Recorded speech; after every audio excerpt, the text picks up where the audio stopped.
Nous sommes à Paris, dans le 6e arrondissement, dans l'église Saint-Sulpice et plus particulièrement dans le chantier de restauration de la chapelle de la Vierge. L'objectif de ce chantier est de renouer avec la splendeur du XVIIIe siècle et de ce qu'a été cette chapelle. Ce chantier est colossal eu égard aux dimensions de la chapelle qui fait quasiment 30 mètres de haut et rien que la surface de peinture occupe 373 mètres carrés. Le budget global de cette restauration est de 2,3 millions.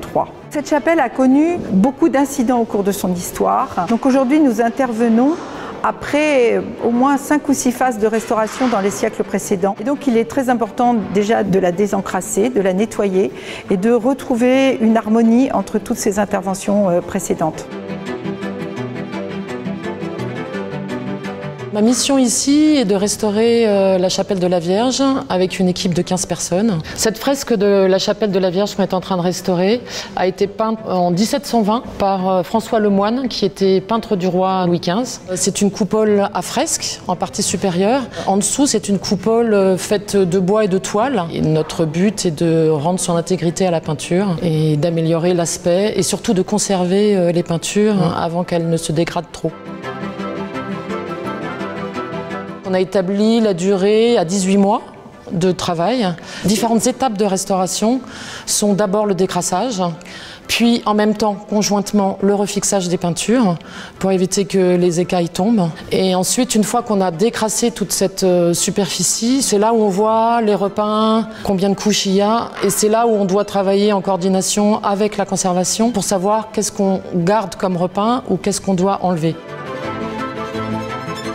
La gageure aussi, c'est de donner à tout cet ensemble une homogénéité esthétique, de couleurs, que ça ne soit pas une image fausse par rapport à celle que voulait Lemoine. Chaque jour, on découvre des nouveaux éléments et toute cette avancée vers la fin de la restauration, c'est très enrichissant.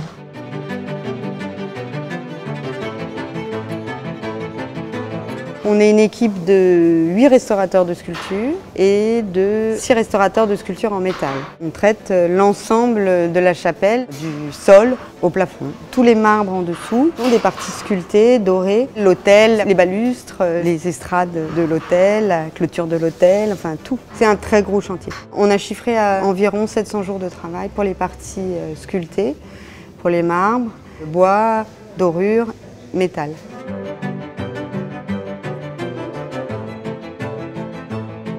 On a fait un dépoussiérage global de l'ensemble de la chapelle. Après, on commence par un nettoyage à l'eau. Et ensuite, une fois que l'ensemble est décrassé, on applique des compresses avec une solution de nettoyage. La particularité du chantier, c'est qu'on a des décors sur des supports différents et de la dorure sur des supports différents.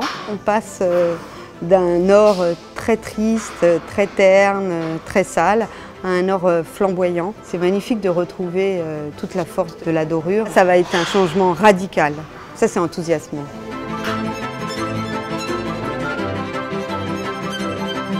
Ce chantier fera date, qui s'inscrit dans une histoire beaucoup plus longue puisque le but de cette restauration, c'est quand même de transmettre le décor aux générations suivantes.